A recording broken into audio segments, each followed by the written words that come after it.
ඔන්න අපි අද විස්තර අරගෙන ආවේ මේ ලෝකේ ලොකුම හිම මිනිසා ගැන. ඒ කියන්නේ හිම වලින් නිර්මාණය කරපු ලොකුම මිනිස් අනුරුව ගැන. ඉතින් මේ වාර්තාවට හිමිකම් කියන්නේ 2008 අවුරුද්දේ ඇමරිකා එක්සත් ජනපදයේ බෙතෙල් ප්‍රදේශයේ ඉදි කරපු ඔලිම්පියා කියන හිම මිනිසා.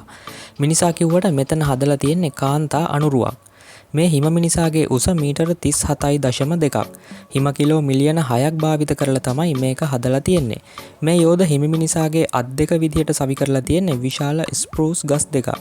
ඒ වගේම ඇඳුමේ බොත්තම් විදිහට අඩි 5ක් පළල ට්‍රක් ටයර් තමයි යොදලා තියෙන්නේ. මේ හිම මිනිසාට යොදපු තොප්පිය අඩි 48ක් පළලයි. අඩි 8ක කෘත්‍රිම කැරට් නාසයක් සවි කරලා තියෙනවා. ස්කාර්ෆ් එකේ දිග අඩි 130ක්. ඇමරිකා එක්සත් ජනපදයේ සෙනෙට් සභික ඔලිම්පියා ස්නවුට ගෞරවයක් විදිහට තමයි මේ හිම මිනිසාට ඔලිම්පියා කියන නම යොදලා තියෙන්නේ. මේ වැඩේට මාසයක් විතර කාලය ගත වෙලා. ඉතින් ලෝකේ ලොකුම හිම මිනිසා විදිහට මේක ගිනස් පොතටත් ගිහිල්ලා තියෙන්නේ.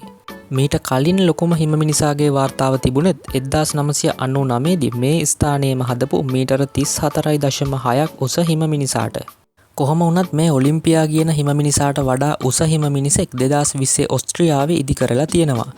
රයිසි නමින් නම් කරපු ඒ හිම මිනිසාගේ උස මීටර 38ක්. ඒත් මොකක් හරි ගැටලුවක් නිසා ඒක ගිනස් පොතට නම් ඇතුළත් වෙලා නැහැ. එහෙනම් තවත් දවසක හරියටම මේ වෙලාවට හමු වෙමු. රැඳී ඉන්න අපිත් එක්කම මේ ලෝකෙ ලොකුම දේ හොයන මෙගා ලිස්ට්.